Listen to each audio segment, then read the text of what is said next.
Hello, പറഞ്ഞോ മോനെ. ആ പക്ഷേ നിങ്ങൾ പറഞ്ഞ എമൗണ്ടിന് തന്നെ തരാം.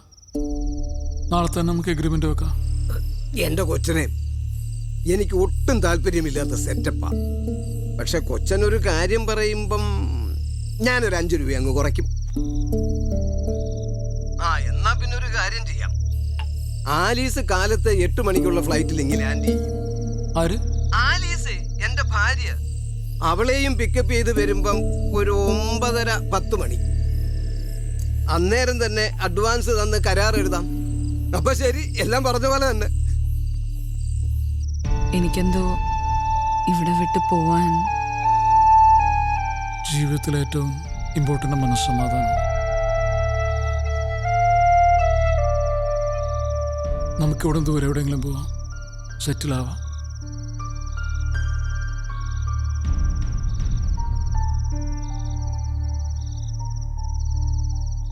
ശരി, നാളെ രാവിലെ തന്നെ ആള് വരും പ്ലാവ് മുറിക്കാൻ.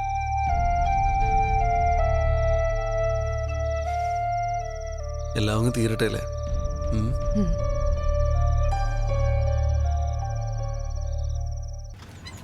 പള്ളി തുറക്കേട്ടാ. ഇതെന്നെ ഞാൻ തോന്നടേ.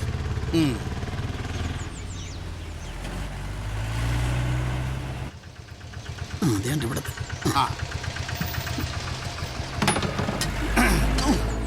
ഈ കയറൊക്കെ ഇങ്ങനെയാണെന്നുള്ളത് ഒതുക്കി കെട്ടി വെച്ചുകൂടാ ഇവിടെ. എന്നാ പിടി. ഡെയിലി ഇങ്ങനെ പണിയെടുത്ത് ഞാനിപ്പോൾ ബംഗാളിയാണോ മലയാളിയാണോ എന്നൊരു സംശയം. ബംഗാളിക്ക് എന്തായാലും ആശാന്റെ കളർ കിട്ടത്തില്ല സാറേ. സൂക്ഷിച്ചു, അല്ല ഇന്ന് അടുത്ത കാലൊടിയും.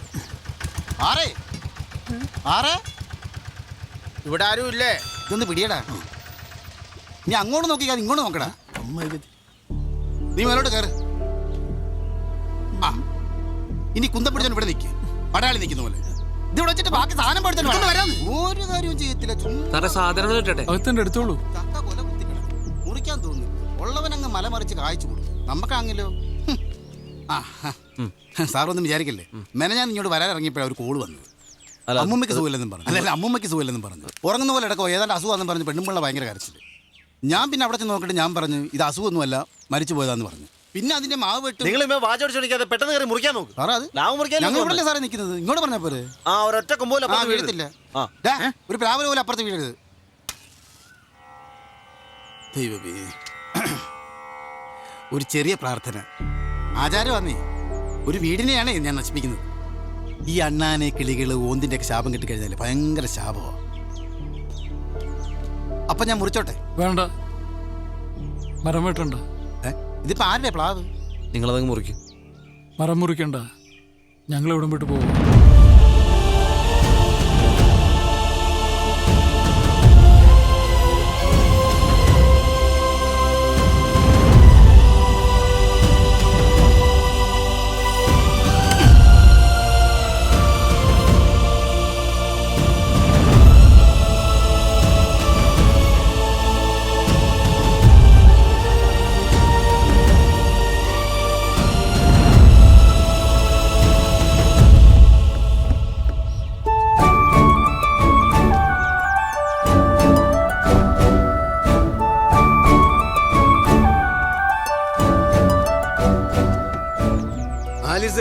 ഇതാണ് ഓണർ. ഈ കൊച്ചിനെ കണ്ട നമ്മുടെ കാഞ്ഞിരപ്പള്ളിയിലെ ശോശാമ്മയുടെ ഇളയ മോനെ പോലെ ഉണ്ടല്ലയോ? എന്തുവാ അവന്റെ പേര്? നീ ഇവിടെ ഭാഗത്തോട്ടിരുന്ന് സംസാരിക്കും. വേണ്ട സാർ, ഇവിടെ മതി. എന്നാ പിന്നെ അഡ്വാൻസ് അങ്ങ് കൊടുത്താട്ടെ. നല്ല പൊലിക്കുന്ന കയ്യാ. അയ്യോ ചേച്ചി, അയ്യോടി, എത്ര നാളായി കണ്ടിട്ട്. എനിക്ക് ഒരുപാട് കാര്യങ്ങൾ നിന്നോട് പറയാനുണ്ടടി. പിന്നെ പറയാം, അഡ്വാൻസ് കൊടുക്കട്ടെ. മോളെ കിഴക്കോട്ട് തിരിഞ്ഞില്ലേ മോളെ? ഓ, ഇതിന് കിഴക്കും മുടക്കും ഒന്നും അറിയത്തില്ലെന്ന് തോന്നുന്നു. ദേ ഇങ്ങോട്ട് നീങ്ങി എന്നാട്ടെ, ഇങ്ങോട്ട് നീങ്ങി എന്നാട്ടെ മോളെ. ഇവിടെ നിൽക്ക്.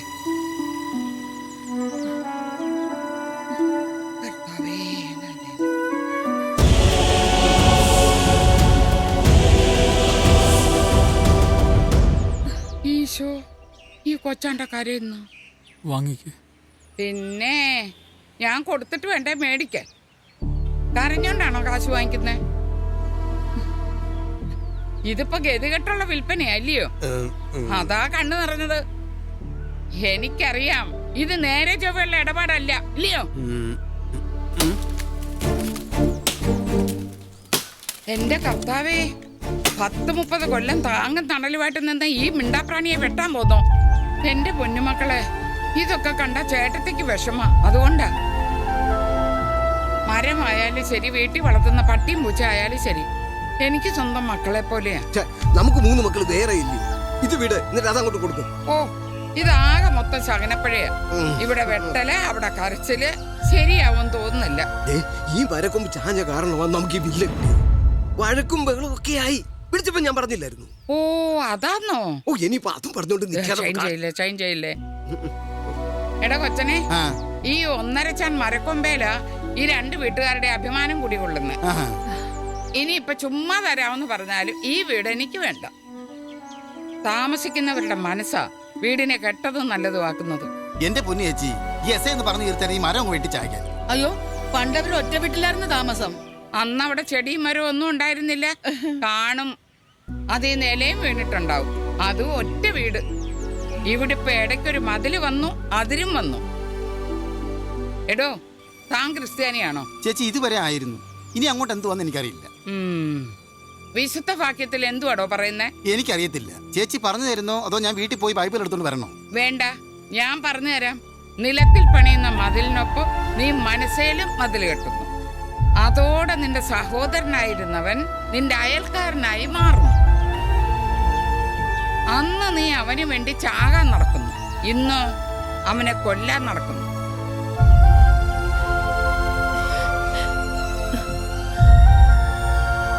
എന്തായാലും ഈ വീട് ഞാൻ വാങ്ങിക്കുന്നില്ല. അത് പിന്നെ ചേച്ചി ഇപ്പൊ പറഞ്ഞ വിശുദ്ധവാക്യം എത്രന്നാ പറഞ്ഞ? അത് ഞാൻ പറഞ്ഞില്ലല്ലോ. എന്റെ മനസ്സിൽ തോന്നിയത് ഞാൻ പറഞ്ഞു. വിശുദ്ധവാക്യം എന്നൊക്കെ പറഞ്ഞാലേ നീയൊക്കെ ഒന്ന് ശ്രദ്ധിക്കത്തുള്ളൂ. എടി, അതെ, നമുക്ക് പിന്നെ കാണാം. പിന്നെ കാണുന്നു. ആലിസേ, മിണ്ടാതെ ഇങ്ങോട്ട് വരാൻ. ഞാൻ വീട് വാങ്ങിക്കാൻ നടക്കുന്നു.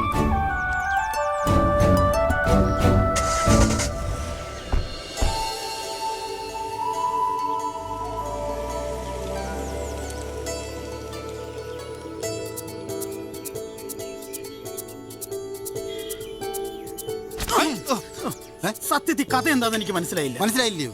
നീ മേളി സിനിമ ആണോ വരുന്നടാ? ഞാൻ വിളിക്കണത് ഒരു ഇത് വെട്ടണോ വേണ്ടെന്ന് പറഞ്ഞു.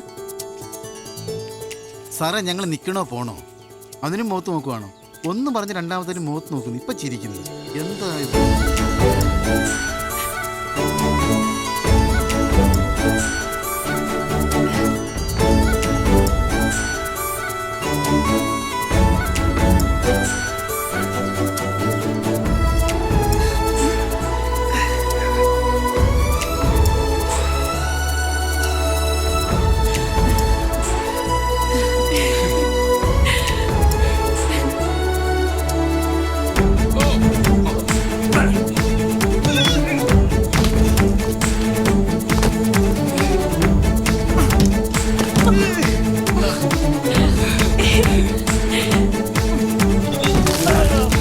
മരപ്പുറത്ത് നടക്കും തോന്നില്ല, മതിലുകൊളുപ്പ് നടക്കും. ഇവിടെ കുറെ ഉണ്ടല്ലോ.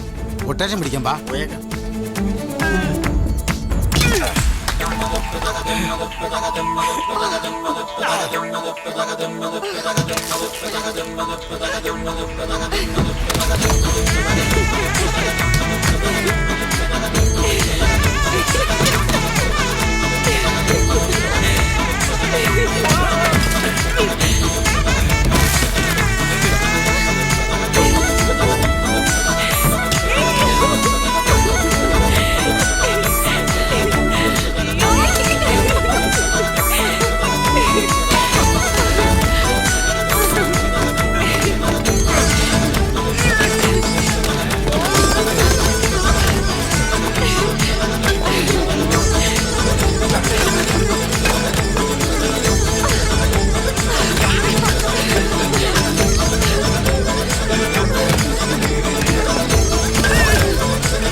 അപ്പോഴേ ഇനി എൻ്റെ ഒരു വിശുദ്ധവാക്യം ഞാൻ പറയാം.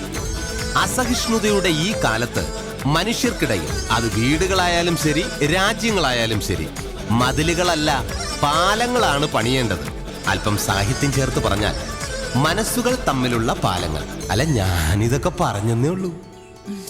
എടുക്ക്, ഇന്നത്തെ സ്പെഷ്യലാ. നിന്റെയൊക്കെ ഈഗോ മാറുന്നതിന്റെ അടുത്ത ദിവസം എന്റെ വീട്ടിൽ വെച്ചൊരു പാർട്ടി ഞാൻ പണ്ടേ തീരുമാനിച്ച. ഈഗോ? ആർക്ക് ഈഗോ? ഈ സാർ എന്തൊക്കെയാ പറയുന്നത് അബു?